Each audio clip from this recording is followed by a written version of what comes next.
ಕಾಲೇಜಿಂದ ಹೋಗಿ ಬರೋದೇ ನಮಗೆ 5 o'clock ಆಗುತ್ತೆ. ಅವಾಗಿಂದ ಸ್ಟಡಿ ಮಾಡಕ್ಕೆ ನಾವು ಸ್ಟಾರ್ಟ್ ಮಾಡಿದ್ರುನು ಬಯಾಲಜಿ ಸಿಲೆಬಸ್ ನಾವು ಕಂಪ್ಲೀಟ್ ಆಗಿ ಹೇಗೆ ಫಿನಿಶ್ ಮಾಡಬೇಕು ಅಂತಂದೇಳಿ ಕ್ವೆಶನ್ಸ್ ಕೇಳ್ತಾ ಇದ್ರಿ. ಸೊ ಹಾಗಾಗಿ ನಾನು ಈ ವಿಡಿಯೋ ನಿಮಗೆ ಇಲ್ಲಿ ಎಕ್ಸ್ಪ್ಲೇನ್ ಮಾಡ್ತೀನಿ. ಈ ವಿಡಿಯೋದಲ್ಲಿ ಯಾವ ರೀತಿ ಕಾಲೇಜಿಂದ ಬಂದ್ಮೇಲೆ ಟೈಮ್ ಮ್ಯಾನೇಜ್ ಮಾಡ್ಕೊಂಡು ನೀವು ಬಯಾಲಜಿ ಸಿಲೆಬಸ್ ಕಂಪ್ಲೀಟ್ ಮಾಡ್ಬೋದು. ಹೈ ವೇಟೇಜ್ ಲೆಸನ್ ಯಾವ್ದಿದೆ ಅದನ್ನ ಯಾವ ರೀತಿ ಇಂಪಾರ್ಟೆನ್ಸ್ ಕೊಟ್ಟು ಓದ್ಬೇಕು ಅಂತಂದೇಳಿ ಕಂಪ್ಲೀಟ್ ಆಗಿ ಸ್ಟಡಿ ಪ್ಲಾನ್ ನಾನು ಇವಾಗ ನಿಮಗೆ ಶೇರ್ ಮಾಡ್ಲಿಕ್ಕೆ ಇದೀನಿ. ಸೊ ಅದಕ್ಕಿಂತ ಮುಂಚೆ ಯಾರು ಎಲ್ಲಾ ಸಬ್ಜೆಕ್ಟಿನ ಸ್ಟಡಿ ಪ್ಲಾನ್ ವಿಡಿಯೋ ನೋಡಿಲ್ಲ ಅದನ್ನ ಫಸ್ಟ್ ನೋಡಿ. ನಾನು ಈಗ ಐ ಕಾರ್ಡ್ ಅಲ್ಲಿ ಮೇಲ್ಗಡೆ ಕಾಣಿಸ್ತಾ ಇದೆಯಲ್ಲ ಅಲ್ಲಿ ನಿಮಗೆ ಲಿಂಕ್ ಪ್ರೊವೈಡ್ ಮಾಡ್ತೀನಿ, ಅಥವಾ ಡಿಸ್ಕ್ರಿಪ್ಷನ್ ಅಲ್ಲಿ ಇರುತ್ತೆ. ಅಥವಾ ನಿಮಗೆ theory preparatory exam biology prepare ಆಗಬೇಕು, ಕಂಪ್ಲೀಟ್ ಆಗಿ ಮಾಡೆಲ್ ಪೇಪರ್ಸ್ ಮತ್ತೆ important questions lesson wise videos ಬೇಕು ಅಂತ ಅಂದ್ರೆ ಥಿಯರಿ ಎಕ್ಸಾಮ್ ಸೆಕೆಂಡ್ PUC ಅಂತ ಪ್ಲೇ ಲಿಸ್ಟ್ ಇದೆ, ಅದ್ರ ಮೇಲೆ ಕ್ಲಿಕ್ ಮಾಡಿ ನೀವು ವಿಡಿಯೋನ ನೋಡ್ಬೋದು. ಓಕೆನಾ? So let's begin. So biology subject ತಗೊಂಡ್ರೆ ಒಂದು ಫಸ್ಟ್ ಡೌಟ್ ನಿಮ್ಗೆ ಕ್ಲಿಯರ್ ಮಾಡ್ತೀನಿ. ನಾನು ಲಾಸ್ಟ್ ವಿಡಿಯೋದಲ್ಲಿನೂ ಕೂಡ ಹೇಳಿದ್ದೆ, ಮತ್ತೊಂದ್ಸರಿ ಹೇಳ್ತಾ ಇದ್ದೀನಿ. ಮೇನ್ ಥಿಯರಿ ಎಕ್ಸಾಮಿಗೆ ಸಪರೇಟ್ ಆಗಿ ಬ್ಲೂ ಪ್ರಿಂಟ್ ಅಥವಾ ಮಾಡೆಲ್ ಪೇಪರ್ ಯಾವುದು ರಿಲೀಸ್ ಮಾಡೋದಿಲ್ಲ. ಸೊ ಈಗ ಏನು 3 model papers with blue print release ಮಾಡಿದಾರಲ್ಲ ಅದೇ ಫೈನಲ್. ಸೊ ಆ ಎಲ್ಲ ಮಾಡೆಲ್ ಪೇಪರಿನ ಸಮ್ಮರಿ ತಗೊಂಡ್ರೆ ಯಾವ್ದು ಹೈ ವೇಟೇಜ್ ಇದೆ, ಯಾವ್ಯಾವ ತರ ಡಿಸ್ಟ್ರಿಬ್ಯೂಟ್ ಆಗಿದೆ ಮಾರ್ಕ್ಸ್ ಅಂತ ಹೇಳಿ ನಾನು ನಿಮಗೆ ಎಕ್ಸ್ಪ್ಲೇನ್ ಮಾಡ್ತೀನಿ. ಸೊ ಅದು ನಿಮಗೆ ಐಡಿಯಾ ಬಂತು ಅಂದ್ರೆ ಅದ್ರ ಪ್ರಕಾರನೇ ಪ್ಲಾನ್ ಮಾಡಿ ನೀವು ಓದ್ಕೋಬಹುದು. ಸರಿನಾ? ಸೊ ಈಗ ಕ್ವೆಶನ್ ಪೇಪರ್ ಯಾವ ರೀತಿ ಇರುತ್ತೆ ಅಂತ ಹೇಳಿ ಮತ್ತೊಂದ್ಸರಿ ನಿಮಗೆ ಹೇಳ್ತೀನಿ. ನಾನು ನಿಮಗೆ ಗೊತ್ತಿರುತ್ತೆ ಬಟ್ ಸ್ಟಿಲ್ ತಿಳ್ಕೊಳ್ಳಿ. A main first A main ಅಲ್ಲಿ 2 ಪಾರ್ಟ್ ಇರುತ್ತೆ, ಒಂದು MCQ ಮತ್ತೆ fill in the blanks. So ಈ MCQ 15 ಇರುತ್ತೆ, 15 ಅಟೆಂಡ್ ಮಾಡ್ತೀರಾ, 15 marks. Next fill in the blanks 5 ಇರುತ್ತೆ, ಇದರಲ್ಲಿ 6 ಆಪ್ಷನ್ಸ್ ಕೊಟ್ಟಿರ್ತಾರೆ, 5 ಕ್ವಶನ್ಸ್ ಇರುತ್ತೆ, ಆನ್ಸರ್ಸ್ ಅಲ್ಲೇ ಇರುತ್ತೆ. ಎಷ್ಟಿರುತ್ತೆ? 6 ಆನ್ಸರ್ಸ್ ಇರುತ್ತೆ, ಅದರಲ್ಲಿ 5 ಚೂಸ್ ಮಾಡಬೇಕು.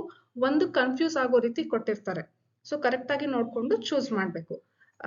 ಇದಕ್ಕೆ 5 ಮಾರ್ಕ್ಸ್ ಇರುತ್ತೆ. ನೆಕ್ಸ್ಟ್ ಶಾರ್ಟ್ ಆನ್ಸರ್ಸ್ ಬಿ ಅಲ್ಲಿ third main. So short answers 2 marks. Total question ಇರೋದು 7, ಅದರಲ್ಲಿ ಎಷ್ಟು ಅಟೆಂಡ್ ಮಾಡಬೇಕು? 5. ಸೊ ಟೋಟಲ್ ಹೇಳೋದಾದ್ರೆ 14 ಮಾರ್ಕ್ಸ್ ಆಗುತ್ತೆ, ಬಟ್ ಅಟೆಂಡ್ ಮಾಡಿದ್ದಕ್ಕೆ ಸಿಗೋದು ಎಷ್ಟು? 10 ಮಾರ್ಕ್ಸ್. ಓಕೆ, ಸೊ 5 ಅಟೆಂಡ್ ಮಾಡ್ತೀರಾ, 2 5s are 10, 2 ಮಾರ್ಕ್ಸ್ ಇಂದು 5 ಕ್ವೆಶನ್ಸ್. ನೆಕ್ಸ್ಟ್ ಅದೇ ರೀತಿ 3 ಮಾರ್ಕ್ಸ್ ಕೂಡ ಸೇಮ್ 7 ಟೋಟಲ್ ಕ್ವೆಶನ್ಸ್ ಇರುತ್ತೆ, ಅದರಲ್ಲಿ 5 ಅಟೆಂಡ್ ಮಾಡಬೇಕು. ಅಂದ್ರೆ ಈ 2 ಮಾರ್ಕ್ಸ್ ಇಂದ್ರಲ್ಲಿ 2 ಎಕ್ಸ್ಟ್ರಾ ಕ್ವಶನ್ ಆಯ್ತು, 3 ಮಾರ್ಕ್ಸ್ ಇಂದಲ್ಲಿ 2 ಎಕ್ಸ್ಟ್ರಾ ಕ್ವಶನ್ ಆಯ್ತು. ಮುಂಚೆ 3 ಇರ್ತಾ ಇತ್ತು, ಇವಾಗ ಅದನ್ನ ರೆಡ್ಯೂಸ್ ಮಾಡಿ 2 ಅಷ್ಟೇ ಎಕ್ಸ್ಟ್ರಾ ಕೊಟ್ಟಿರ್ತಾರೆ. ಸರಿನಾ? ಸೊ ಇದರಲ್ಲಿ 21 ಟೋಟಲ್ ಆಗುತ್ತೆ, ಬಟ್ ಅಟೆಂಡ್ ಮಾಡಿದಾಗ ಬರುವಂತದ್ದು 15 ಮಾರ್ಕ್ಸ್. ನೆಕ್ಸ್ಟ್ ಲಾಂಗ್ ಆನ್ಸರ್ಸ್ ಅಲ್ಲಿ 2 ಟೈಪ್ ಇರುತ್ತೆ. ಒಂದು 5 ಮಾರ್ಕ್ಸ್ ನಾರ್ಮಲ್ ಕ್ವೆಶನ್ಸ್ ಇರುತ್ತೆ, ಅಂಡರ್ಸ್ಟ್ಯಾಂಡಿಂಗ್ ಮತ್ತೆ ರಿಮೆಂಬರಿಂಗ್ ಆ ಟೈಪ್ ಕ್ವೆಶನ್ಸ್ ಇರುತ್ತೆ. ಇನ್ನೊಂದು ಹಾಟ್ಸ್ ಕ್ವೆಶನ್ ಇರುತ್ತೆ, ಯಾವುದು ಅಂದ್ರೆ ಲಾಸ್ಟ್ ಮೇನ್. ಸೊ ಇದು D6 ಅಂತ ಇದೆಯಲ್ಲ ಇದು. ಸೊ ಇಲ್ಲಿ ಏನಂದ್ರೆ HOTS high order thinking ability, that is thinking skills questions ಇರ್ತದೆ, ಹಾಟ್ಸ್ ಕ್ವೆಶನ್. ಸೊ ಈ ನಾರ್ಮಲ್ 5 ಮಾರ್ಕ್ಸ್ ನ ಕ್ವೆಶನ್ ಎಷ್ಟಿರುತ್ತೆ ಅಂದ್ರೆ 7 ಇರುತ್ತೆ, ಇದರಲ್ಲಿ 4 ಮಾತ್ರ ಅಟೆಂಡ್ ಮಾಡಬೇಕು, 3 ಎಕ್ಸ್ಟ್ರಾ ಇರುತ್ತೆ. 5 ಮಾರ್ಕ್ಸ್ ಮೇನ್ ಅಲ್ಲಿ 3 ಎಕ್ಸ್ಟ್ರಾ ಇರುತ್ತೆ. ಸೊ ಟೋಟಲ್ ಆಗಿ 35, ಬಟ್ ಅಟೆಂಡ್ ಮಾಡಿದಾಗ 20 ಅಂತ ಅಂದ್ರೆ 4 ಬರಿಬೇಕು 5 ಮಾರ್ಕ್ಸ್ ಇಂದು, 4 5s are 20, ಬಟ್ ಆಕ್ಚುಲ್ ಆಗಿ ಮಾರ್ಕ್ಸ್ ಎಷ್ಟಿರುತ್ತೆ? 35. ಓಕೆ, ಅಂತ ಅಂದ್ರೆ 7 ಕ್ವೆಶನ್ ಗೆ ಕ್ಯಾಲ್ಕುಲೇಟ್ ಮಾಡಿದ್ರೆ. ನೆಕ್ಸ್ಟ್ ಇನ್ನೊಂದು ಹಾಟ್ಸ್ ಕ್ವೆಶನ್ ಇರುತ್ತಲ್ವಾ, ಅದರಲ್ಲಿ 3 ಕ್ವೆಶನ್ಸ್ ಇರುತ್ತೆ, ಒಂದನ್ನ ಮಾತ್ರ ಅಟೆಂಡ್ ಮಾಡಬೇಕು. 3 ಕ್ವೆಶನ್ಸ್ ಅಲ್ಲಿ ಒಂದನ್ನ ಮಾತ್ರ ಅಟೆಂಡ್ ಮಾಡಬೇಕು. So 1 5s are 5, so total marks ಎಷ್ಟಿರುತ್ತೆ? 15. So total marks along with options ನೋಡೋದಾದ್ರೆ 105 ಆಗುತ್ತೆ. ನೀವು ಅಟೆಂಡ್ ಮಾಡಬೇಕಾಗಿರೋದು ಎಷ್ಟು? 70 ಮಾರ್ಕ್ಸ್. ಸೊ ಅಟೆಂಡ್ ಮಾಡಕ್ಕೆ ಅವ್ರು ಕೊಟ್ಟಿರೋಂಥದ್ದು 105, ಬಟ್ ನೀವೆಲ್ಲ ಕರೆಕ್ಟ್ ಆಗಿ ಅಟೆಂಡ್ ಮಾಡಿದ್ರೆ 70 ಮಾರ್ಕ್ಸ್ ಸಿಗುತ್ತೆ. ಸರಿನಾ? ಸೊ ಇದು ಸೊ ನೋಡಿ, ಟೋಟಲ್ 105, ಅಟೆಂಡ್ ಮಾಡೋದು 70, 30 ಎಕ್ಸ್ಟ್ರಾ ಇದೆ. ಎಕ್ಸ್ಟ್ರಾ ಮಾರ್ಕ್ಸ್ ಎಷ್ಟಿದೆ? 30 ಎಕ್ಸ್ಟ್ರಾ ಮಾರ್ಕ್ಸ್ ಇದೆ. ಓಕೆನಾ? ಸೊ ಈ ರೀತಿ ನಿಮಗೆ ಟೋಟಲ್ ಆಗಿ ಕ್ವೆಶನ್ ಪೇಪರ್ ಇರುತ್ತೆ.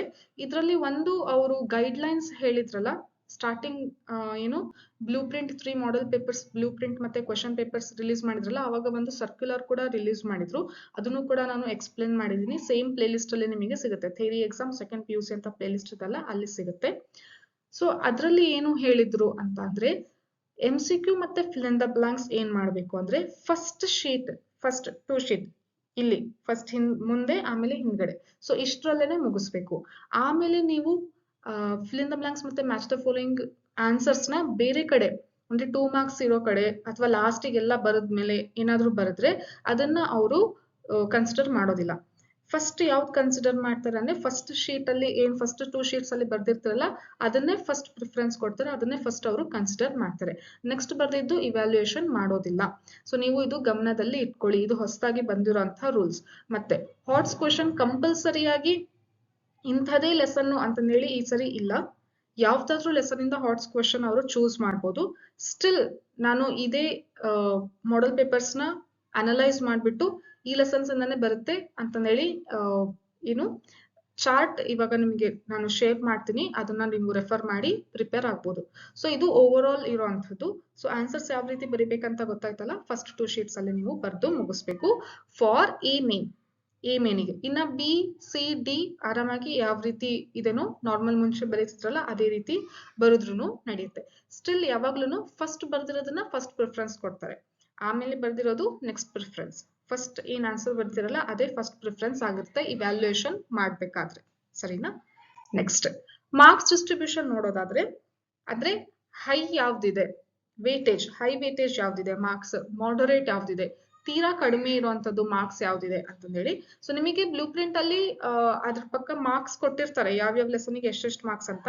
ಬಟ್ ಅದನ್ನ ಈ ರೀತಿ ಅನಲೈಸ್ ಮಾಡಿ ನೋಡಿದಾಗ ಜಾಸ್ತಿ ವೇಟೇಜ್ ಇರುವಂತಹ 2 ಲೆಸನ್ ಯಾವುದು ಅಂತ ಅಂದ್ರೆ principle of inheritance, obviously genetics ಇರುತ್ತೆ for NEET and also board exam. NEET ಆಗಿರ್ಬೋದು, ಬೋರ್ಡ್ ಎಕ್ಸಾಮ್ ಆಗಿರ್ಬೋದು, KCET ಆಗಿರ್ಬೋದು, ಹೈಯೆಸ್ಟ್ ವೇಟೇಜ್ ಇರುವಂತಹ ಲೆಸನ್ಸ್ ಯಾವ್ದು ಅಂತಂದ್ರೆ ಜೆನೆಟಿಕ್ಸ್ ಅಲ್ಲಿ ಇರುವಂತಹ ಈ 2 lesson, principle of inheritance and variation, molecular base of inheritance, 13 marks ಇದೆ ಟೋಟಲ್. ಓಕೆನಾ? Next sexual reproduction in flowering plants 11 marks, human health and disease 11, next human reproduction 10. So ಇದಿಷ್ಟು ಇದೆಲ್ಲ 5 ಲೆಸನ್ಸ್. ಈ 5 ಲೆಸನ್ಸ್ ನ ನೀವು ತುಂಬಾ ಚೆನ್ನಾಗಿ ಪರ್ಫೆಕ್ಟ್ ಆಗಿ ಓದಿರ್ಬೇಕು, ಅವಾಗ ಮಾತ್ರ ನೀವು ಔಟ್ ಆಫ್ ಔಟ್ ಸ್ಕೋರ್ ಮಾಡ್ಲಿಕ್ಕೆ ಸಾಧ್ಯ ಇದೆ, ಸರಿನಾ? ಸೊ ಈ ಲೆಸನ್ಸ್ ನ ನೀವು ಯಾವ ತರ ಅಂತ ಅಂದ್ರೆ ಲೈನ್ ಟು ಲೈನ್ NCERT ಅಲ್ಲಿ ಓದ್ಬೇಕು. ಓಕೆ, ಸೊ ಮತ್ತೆ ಈ ಲೆಸನ್ ಅಲ್ಲಿನೂ ಕೂಡ almost important questions every year repeat ಆಗಿರುವಂತಹ ಕ್ವೆಶನ್ಸ್ ಇರ್ತದೆ. ಸೊ ನೀವು ಕ್ವೆಶನ್ ಪೇಪರ್ ಸಾಲ್ವ್ ಮಾಡಿದಾಗ ಯಾವ ಕಾನ್ಸೆಪ್ಟ್ ರಿಪೀಟ್ ಆಗ್ತಾ ಇದೆ ಅಂತಂದೇಳಿ ನಿಮಗೆ ಐಡಿಯಾ ಬರುತ್ತೆ. ಅಥವಾ ಇಂಪಾರ್ಟೆಂಟ್ ಕ್ವೆಶನ್ಸ್ ಅಂತಂದೇಳಿ ನಾನು mid term important question part 1 part 2 ಅಂತ ಹೇಳಿ ಅಪ್ಲೋಡ್ ಮಾಡಿದೀನಿ, ಅದರಲ್ಲಿ ಫಸ್ಟ್ 10 ಲೆಸನ್ಸ್ ಕವರ್ ಆಗುತ್ತೆ. ಓಕೆ, ನೆಕ್ಸ್ಟ್ ಬಯೋಟೆಕ್ನಾಲಜಿಯಿಂದ ಲೆಸನ್ ವೈಸ್ ಅಪ್ಲೋಡ್ ಮಾಡಿದೀನಿ, ಆ ವಿಡಿಯೋಸ್ ಕೂಡ ನಿಮಗೆ ನೋಡಿದ್ರೆ ಕಂಪ್ಲೀಟ್ ಐಡಿಯಾ ಸಿಗುತ್ತೆ ಇಂಪಾರ್ಟೆಂಟ್ ಕ್ವೆಶನ್ಸ್ ಇಂದು. ಅದಿಷ್ಟು ನೀವು ನೋಡ್ಕೊಂಡ್ರು ಸಾಕು, ಪ್ರಿಪರೇಟರಿ ಎಕ್ಸಾಮಿಗೆ ಏನ್ ಇಂಪಾರ್ಟೆಂಟ್ ಕ್ವೆಶನ್ಸ್ ಅಂತ ಹೇಳಿ ನಾನು ಅಪ್ಲೋಡ್ ಮಾಡಿದೀನಲ್ಲ ವಿಡಿಯೋಸ್, ಅದಿಷ್ಟು ನೋಡ್ಕೊಂಡ್ರು ಸಾಕು. MCQಗೆ ಬೇಕಿದ್ರೆ ಮತ್ತೊಂದ್ಸರಿ ನೀವು ಟೈಮ್ ಉಳಿಯುತ್ತಲ್ಲ, ಯಾವ್ದು ಅಂದ್ರೆ ಲ್ಯಾಬ್ ಎಕ್ಸಾಮ್ ಆದ್ಮೇಲೆ ಅವಾಗ ನೀವು ನೋಡ್ಕೊಂತ ಬರ್ಬೋದು. ಅಥವಾ MCQಗೂ ಕೂಡ ನಾನು MCQ ಮ್ಯಾರಥಾನ್ ಅಂತ ಹೇಳಿ ಒಂದು ವಿಡಿಯೋ ಅಪ್ಲೋಡ್ ಮಾಡಿದೀನಿ, ಅದರಲ್ಲಿ ಇರುವಂತಹ MCQs ನೀವು ನೋಡಿ ಓದ್ಕೋಬಹುದು, ಸರಿನಾ? ಸೊ ಮಾಡರೇಟ್ ಇರುವಂತದ್ದು ಬೇಕಿದ್ರೆ ಇದನ್ನ ಸ್ಕ್ರೀನ್ ಶಾಟ್ ತಗೊಳ್ಳಿ. ಈಗ ಈ ಚಾರ್ಟ್ ಇದೆ ಅಲ್ಲ, ಇದನ್ನ ನಿಮಗೆ ಯೂಸ್ ಆಗುತ್ತೆ, ಆನ್ಯುವಲ್ ಎಕ್ಸಾಮ್ ಪ್ರಿಪರೇಷನ್ ಕೂಡ ಯೂಸ್ ಆಗುತ್ತೆ.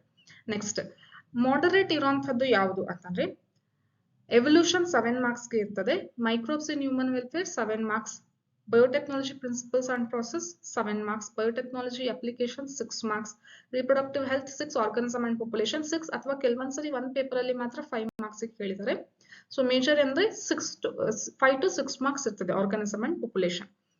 ನೆಕ್ಸ್ಟ್ ಕಡಿಮೆ ಇರುವಂತದ್ದು ಪ್ರತಿ ಸರಿನೂ ಪೇಪರ್ ಅಲ್ಲಿ ಕಡಿಮೆ ಮಾರ್ಕ್ಸ್ ಇರುವಂತಹ ಲೆಸನ್ ಯಾವುದು ಅಂದ್ರೆ ಎಕೋಸಿಸ್ಟಮ್ ಮತ್ತೆ ಬಯೋಡೈವರ್ಸಿಟಿ ಅಂಡ್ ಕನ್ಸರ್ವೇಷನ್, ಇದು 4 ಮಾರ್ಕ್ಸ್ ಗೆ ಮಾತ್ರ ಇರ್ತದೆ. So these 2 lessons are very negligible when compared to all other lessons. So ಇದಿಷ್ಟು ಹೈ ವೇಟೇಜ್, ಮಾಡರೇಟ್ ಮತ್ತೆ ತೀರಾ ಕಡಿಮೆ ಇರುವಂತಹ ಮಾರ್ಕ್ಸ್ ಡಿಸ್ಟ್ರಿಬ್ಯೂಟ್ ಆಗಿರುವಂತಹ ಲೆಸನ್ಸ್ ಯಾವುದು, ಎಕೋಸಿಸ್ಟಮ್ ಮತ್ತೆ ಬಯೋಡೈವರ್ಸಿಟಿ ಅಂಡ್ ಕನ್ಸರ್ವೇಷನ್. ಇನ್ನು ಹಾಟ್ಸ್ ಕ್ವೆಶನ್ ಬಂತು. ಹಾಟ್ಸ್ ಕ್ವೆಶನ್ಗೆ ಯಾವ ರೀತಿ ನೀವು ಪ್ರಿಪೇರ್ ಆಗ್ಬೇಕು ಅಂದ್ರೆ ನೋಡಿ, ಮಾಡೆಲ್ ಪೇಪರ್ಸ್ ಮತ್ತೆ ಬೇರೆ ಇಯರಿನ ಪೇಪರ್ಸ್ ನ ಅನಲೈಸ್ ಮಾಡ್ಬಿಟ್ಟು ನಾನು ಇಲ್ಲಿ ಈ ಡಾಟಾ ನಿಮಗೆ ಕೊಡ್ತಾ ಇದ್ದೀನಿ. ಏನು ಅಂದ್ರೆ 5 ಮಾರ್ಕ್ಸ್ ಹಾಟ್ಸ್ ಕ್ವೆಶನ್ ಇರ್ತದೆ, 1 ಮಾರ್ಕ್ಸ್ ಕೂಡ ಹಾಟ್ಸ್ ಕ್ವೆಶನ್ ಇರ್ತದೆ, 2 ಮಾರ್ಕ್ಸ್ 3 ಮಾರ್ಕ್ಸ್ ಹಾಟ್ಸ್ ಕ್ವೆಶನ್ ಇರೋದಿಲ್ಲ. Got this point? When you analyze 3 model papers which is released by Karnataka PU board, then you will get to know that 5 marks HOTS question, high order thinking skills question, and also 1 marks ಇರ್ತದೆ. Okay, ಅಂದ್ರೆ MCQ ಅಥವಾ fill in the blanks ಅಲ್ಲಿ ಸ್ವಲ್ಪ application level ಅಲ್ಲಿ questions ಬರುತ್ತೆ. ಯಾವ್ಯಾವ lesson ಇಂದ 5 marks ಬರೋದು ಫಿಕ್ಸ್ ಬರೋದು ಅಂತ ಅಂದ್ರೆ sexual reproduction in flowering plants. So total 1 paper ಅಲ್ಲಿ 3 ಲೆಸನ್ ಇಂದ ಬರಬೇಕು. ಸೊ ಇದಿಷ್ಟರನ್ನೇ ಪ್ರತಿ ಸರಿನೂ ರಿಪೀಟ್ ಆಗಿದೆ. Okay, so sexual reproduction in flowering plants, principle of inheritance, molecular basis of inheritance, biotechnology principles and process, organism and population. ಇದಿಷ್ಟು lesson ಇಂದ ಕಂಪಲ್ಸರಿಯಾಗಿ ಹಾಟ್ಸ್ question ಬಂದೇ ಬರುತ್ತೆ. So important high weightage ಇರೋ ಲೆಸನ್ ಅಲ್ಲಿನೂ ಮತ್ತೆ ಇನ್ನು ಇಂಪಾರ್ಟೆಂಟ್ ಯಾವುದು ಅಂತಂದ್ರೆ ಇದಿಷ್ಟು. ಅಗೇನ್ ಸೇಮ್ ಜೆನೆಟಿಕ್ಸ್ ಬಂತು, ಇಲ್ಲಿ sexual reproduction in flowering plants, ಮತ್ತೆ biotechnology principle, organism and population. So ಇದಿಷ್ಟು ಮೇಜರ್ ಇಂಪಾರ್ಟೆಂಟ್ ಕ್ವೆಶನ್ಸ್ ಆಗಿದೆ, ಸರಿನಾ. ಸೊ ಫಸ್ಟ್ ಯೂನಿಟ್ ಇಂದ sexual reproduction in flowering plants, second unit ಇಂದ 2 ಪ್ರಿನ್ಸಿಪಲ್ ಮತ್ತೆ ಮಾಲ್ ಬಯೋ, ಥರ್ಡ್ ಯೂನಿಟ್ ಇಂದ ಇಲ್ಲ, ಫೋರ್ತ್ ಯೂನಿಟ್ ಇಂದ biotechnology principles and process, fifth unit ಇಂದ ಎಕಾಲಜಿ ಯೂನಿಟ್ ಇಂದ ಆರ್ಗಾನಿಸಮ್ ಅಂಡ್ ಪಾಪ್ಯುಲೇಷನ್. ಸೊ ನಾನು ಸಪರೇಟ್ ಆಗಿ organism and population HOTS question ಯಾವ ರೀತಿ ಅಟೆಂಡ್ ಮಾಡಬೇಕು ಅಂತ ವಿಡಿಯೋನು ಕೂಡ ಮಾಡಿದೀನಿ, ಸೊ ಅದನ್ನ ನೋಡಿ. ಮತ್ತೆ ಇದಿಷ್ಟನ್ನು ಕೂಡ ಎಕ್ಸ್ಪ್ಲೇನ್ ಮಾಡಿದೀನಿ ಯಾವ್ದ್ರಲ್ಲಿ ಅಂತ ಅಂದ್ರೆ ಇದನ್ನು ಕೂಡ biotechnology principles and process HOTS question ಸ್ವಲ್ಪ ಸ್ಟ್ರೆಸ್ ಮಾಡಿ ಎಕ್ಸ್ಪ್ಲೇನ್ ಮಾಡಿದೀನಿ ಆ ವಿಡಿಯೋದಲ್ಲಿ, ಇದನ್ನು ಕೂಡ ನೋಡಿ. ಮತ್ತೆ ಈ ಮೂರನ್ನು ಫಸ್ಟ್ 1, 2, 3 ಇದೆಲ್ಲ ಇದನ್ನು ಕೂಡ ಮಿಡ್ ಟರ್ಮ್ ಇಂಪಾರ್ಟೆಂಟ್ ಕ್ವೆಶನ್ಸ್ ಅಂತ ವಿಡಿಯೋ ಇದೆ, ಅದರಲ್ಲಿ ನೀವು ನೋಡ್ಬೋದು, ಸರಿನಾ. ನೆಕ್ಸ್ಟ್ 1 ಮಾರ್ಕ್ಸ್ ಅಂತೂ ಇದಿಷ್ಟು ಲೆಸನ್ಸ್ ಅಲ್ಲಿ ಇರುತ್ತೆ. So 1 marks it may vary, HOTS question 1 marks ಗೆ ಯಾವ್ದಾದ್ರು ಲೆಸನ್ ತಗೋಬಹುದು. ಸೊ ಇಷ್ಟುವರೆಗೂ ಮಾಡೆಲ್ ಪೇಪರ್ಸ್ ಅಲ್ಲಿ ತಗೊಂಡಿರುವಂತ ಲೆಸನ್ಸ್ ಯಾವ್ದು ಅಂದ್ರೆ 8. ಸೊ ಟೋಟಲ್ ನಿಮಗೆ ಇರೋದು 13 ಲೆಸನ್ಸ್, ಸರಿನಾ. ಸೊ 13 ಲೆಸನ್ಸ್ ಅಲ್ಲಿ 5 ಮಾರ್ಕ್ಸ್ ಗೆ ಹಾಟ್ಸ್ ಕ್ವೆಶನ್ ಇದು ಬರುತ್ತೆ, 1 ಮಾರ್ಕ್ಸ್ ಗೆ ಇದು, ಸರಿನಾ. ನೆಕ್ಸ್ಟ್ ನಿಮ್ಮ ಟೈಮ್ ಟೇಬಲ್ ಹೇಗಿರ್ಬೇಕು, ನಾನು ನಿನ್ನೆ ಎಕ್ಸ್ಪ್ಲೇನ್ ಮಾಡಿರೋ ಪ್ರಕಾರ 3 days ಓದ್ತೀರಾ, ಇನ್ನು 1 day ಏನ್ ಮಾಡ್ತೀರಾ, ರಿವೈಸ್ ಮಾಡ್ತೀರಾ for biology, physics and chemistry. So ನೀವು ಈ ರೀತಿ ಟೈಮ್ ನ ಫಿಕ್ಸ್ ಮಾಡ್ಕೊಂಡ್ರೆ ನೀವು ಸಿಲೆಬಸ್ ನ ಕಂಪ್ಲೀಟ್ ಮಾಡ್ಬೋದು. ಯಾವ ರೀತಿ ಅಂತಂದ್ರೆ ಇಲ್ಲಿ ನೋಡಿ, 6 to 7 ಕಾಲೇಜಿಂದ ಬಂದ್ಮೇಲೆ 6 to 7, 7 to 8, 8 to 9. ಸೊ ಯಾವ್ದಾದ್ರು ಕಂಪಲ್ಸರಿ ಆಗಿ ಇದೇ ತರ ಕಂಟಿನ್ಯೂಸ್ ಆಗಿ ಓದಿ ಅಂತ ಹೇಳ್ತಾ ಇಲ್ಲ. ನೀವು ಓದ್ಬೇಕಾದ್ರೆ ಮಧ್ಯದಲ್ಲಿ ಬ್ರೇಕ್ ತಗೋಬಹುದು. ಆ ಬ್ರೇಕ್ ಟೈಮ್ ಅಲ್ಲಿ ಏನ್ ಮಾಡ್ತೀರಾ ಅಂದ್ರೆ ಡಯಾಗ್ರಾಮ್ಸ್ ಪ್ರಾಕ್ಟೀಸ್ ಮಾಡ್ಬೋದು. ಕಂಟಿನ್ಯೂಸ್ ಆಗಿ ಓದ್ಲಿಕ್ಕೆ ಯಾರಿಗೂ ಆಗೋದಿಲ್ಲ, ನೀವು ಆತರ ಫೋರ್ಸ್ ಮಾಡಿ ಕುತ್ಕೊಂಡ್ರು ಅದು ನಿಮ್ಗೆ ತಲೆಗೆ ಹೋಗೋದಿಲ್ಲ. ಸೊ ನೀವು ಒಂದು ಅರ್ಧ ಗಂಟೆ ಓದಿದೀರಾ ಅಂತಂದ್ರೆ ಅದಾದ್ಮೇಲೆ ಡಯಾಗ್ರಾಮ್ಸ್ ನ ಪ್ರಾಕ್ಟೀಸ್ ಮಾಡಿ. ಡಯಾಗ್ರಾಮ್ಸ್ ನ ಇಂಪಾರ್ಟೆನ್ಸ್ ಕೂಡ ನಿಮಗೆ ಗೊತ್ತಿದೆ, ನಾನು ಒಂದು PDF ನನ್ನ ಟೆಲಿಗ್ರಾಮ್ ನಲ್ಲಿ ಚಾನಲ್ ಅಲ್ಲಿ ಶೇರ್ ಮಾಡಿದೀನಿ ಇಂಪಾರ್ಟೆಂಟ್ ಡಯಾಗ್ರಾಮ್ಸ್ ಅಂತ, ಮತ್ತೆ ವಿಡಿಯೋನು ಕೂಡ ಅಪ್ಲೋಡ್ ಮಾಡಿದೀನಿ ಇಂಪಾರ್ಟೆಂಟ್ ಡಯಾಗ್ರಾಮ್ಸ್ ಅಂತ. ಅದೇ same theory exam second PUC play list ಅಲ್ಲಿ ಸಿಗುತ್ತೆ. ಸೊ ಅಥವಾ ನಿಮಗೆ ಗೊತ್ತಿರುತ್ತೆ, ಆಲ್ರೆಡಿ ನೀವು ಫಸ್ಟ್ ಟೆಸ್ಟ್ ಬರ್ತಿದ್ದೀರಾ, ಸೆಕೆಂಡ್ ಟೆಸ್ಟ್ ಮತ್ತೆ ಮಿಡ್ ಟರ್ಮ್ ಎಕ್ಸಾಮ್ ಬರ್ತಿದ್ದೀರಾ. ಸೊ ಇದೆಲ್ಲ ಬರ್ತಿರೋದ್ರಿಂದ ನಿಮಗೂ ಕೂಡ ಐಡಿಯಾ ಇರುತ್ತೆ ಯಾವ್ದು ಇಂಪಾರ್ಟೆಂಟ್ ಡಯಾಗ್ರಾಮ್ಸ್ ಅಂತ, ಓಕೆನಾ. ಸೊ ಅಲ್ಲಿ ನೋಡ್ಕೊಂತೀರಾ. ನೆಕ್ಸ್ಟ್ ಆ ರೀತಿ ನೀವು ಓದ್ಕೊಂತೀರಾ. ಸೊ ಈ 3 hours ಅಲ್ಲಿ ಏನ್ ಮಾಡ್ಬೇಕು, 2 to 3 lessons, 3 lessons 2 lessons ನೀವು ಓದ್ತೀರಾ. ಸೊ ಫಸ್ಟ್ ಡೇ ಏನ್ ಮಾಡಿ ಅಂದ್ರೆ ನಿಮಗೆ ಇಷ್ಟ ಆಗಿರುವಂತಹ ಲೆಸನ್ಸ್, ಹೈ ವೇಟೇಜ್ ಇರುವಂತದ್ದು ಇಷ್ಟ ಆಗಿರುವಂತಹ ಲೆಸನ್ಸ್ ನ ಚೂಸ್ ಮಾಡ್ಕೊಂತೀರಾ. ಸೊ 3 days ಅಲ್ಲಿ ಫಸ್ಟ್ ಡೇ ಏನ್ ಮಾಡ್ತೀರಾ, ಮಾಲ್ ಬಯೋ ಮತ್ತೆ microbes in human welfare. Microbes in human welfare ನಿಮಗೆ ಓದ್ಲಿಕ್ಕೆ ಈಸಿ ಅನ್ಸುತ್ತೆ. ಸೊ ಇದನ್ನ ಮತ್ತೆ ಅದ್ರ ಜೊತೆಗೆ ಮಾಲಿಕ್ಯುಲರ್ ಬೇಸ್ ಆಫ್ ಇನ್ಹೆರಿಟೆನ್ಸ್, ಇದೆರಡು ಲೆಸನ್ಸ್ ಓದ್ತೀರಾ ಫಸ್ಟ್ ಡೇ. ಯಾವಾಗ, ಈ 3 hours ಅಲ್ಲಿ. ಮತ್ತೆ ಬೆಳಗ್ಗೆ 1 hour ಸಿಗುತ್ತೆ. ನೀವು ಅಟ್ಲೀಸ್ಟ್ ಏನಿಲ್ಲ ಅಂದ್ರೂ 11ಗೆ ಅಥವಾ 12ಗೆ ಮಲ್ಕೊಂಡ್ರು 9 o'clock, ಅದಾದ್ಮೇಲೆ 1 hour ನೀವು ಊಟ ಮಾಡ್ತೀರಾ. ಆಮೇಲೆ ನಿಮಗೆ ಅವತ್ತಿನ ಸ್ಟಡಿ ಏನಿದೆ 1 hour ಅದನ್ನ ಓದ್ತೀರಾ. ಓಕೆ, 10 to 9 to 10 ಊಟ ಮಾಡ್ತೀರಾ. 10 to 11 ಏನ್ ಮಾಡ್ಕೊಳ್ಳಿ ಅಂತಂದ್ರೆ ನಿಮ್ಮ ವರ್ಕ್ ಮಾಡ್ಕೊಳ್ಳಿ. ಸಪೋಸ್ ಈಗ ನಿಮ್ಗೆ ಕಾಲೇಜಲ್ಲಿನೂ ಕೆಲವೊಂದು ಕಾಲೇಜಲ್ಲಿ ಸಪರೇಟ್ ಮತ್ತೆ ಪ್ರಿಪರೇಟರಿ ಎಕ್ಸಾಮ್ ನಡೀತಾ ಇದೆ. ಸೊ ಅದು ಏನಾದ್ರೂ ಇದ್ರೆ ಅದನ್ನ ನೀವು ಮಾಡ್ಬೋದು, ಓದ್ಕೋಬಹುದು. ಸೊ ಮಾರ್ನಿಂಗ್ ಏನು ಅಂತಂದ್ರೆ 6 to 7 ನೀವು 11 ಅಥವಾ 12ಗೆ ಮಲ್ಕೊಂಡ್ರು 6 o'clock ಇದ್ರೆ 6 to 7 ಮತ್ತೊಂದು ಅವರ್ ಸಿಗುತ್ತೆ. ಸೊ ಟೋಟಲ್ ಆಗಿ 4 hours ಸಿಗುತ್ತೆ. ಸೊ ಈ 4 hours ಅಲ್ಲಿ ಫಸ್ಟ್ ಡೇ ಇದನ್ನ ಮಾಡ್ತೀರಾ, ಈ ಲೆಸನ್ಸ್ ಓದ್ತೀರಾ. ಸೆಕೆಂಡ್ ಡೇ ಏನ್ ಮಾಡ್ತೀರಾ, principle of inheritance, sexual reproduction in flowering plants ಮತ್ತೆ ರಿಪ್ರೊಡಕ್ಟಿವ್ ಹೆಲ್ತ್. ಇದೆಲ್ಲದನ್ನು ಲೈನ್ ಟು ಲೈನ್ NCERT ಓದೋದ್ ಬೇಕಾಗಿಲ್ಲ. ಫಸ್ಟ್ ಏನ್ ಮಾಡಿ, ಈ ಎಲ್ಲ ಲೆಸನ್ಸ್ ಇಂದ ಮಾಡೆಲ್ ಪೇಪರ್ಸ್ ಅಲ್ಲಿ ಯಾವ್ಯಾವ ತರ ಕ್ವಶನ್ ಕೇಳಿದಾರೆ ಅಂತ ಒಂದ್ಸರಿ ನೋಡ್ಕೊಳ್ಳಿ. ನೋಡ್ಕೊಂಡ್ಬಿಟ್ಟು ಓದ್ಲಿಕ್ಕೆ ಸ್ಟಾರ್ಟ್ ಮಾಡಿ, ಅವಾಗ ನಿಮಗೆ ಪ್ರಾಪರ್ ಆಗಿ ಐಡಿಯಾ ಸಿಗುತ್ತೆ.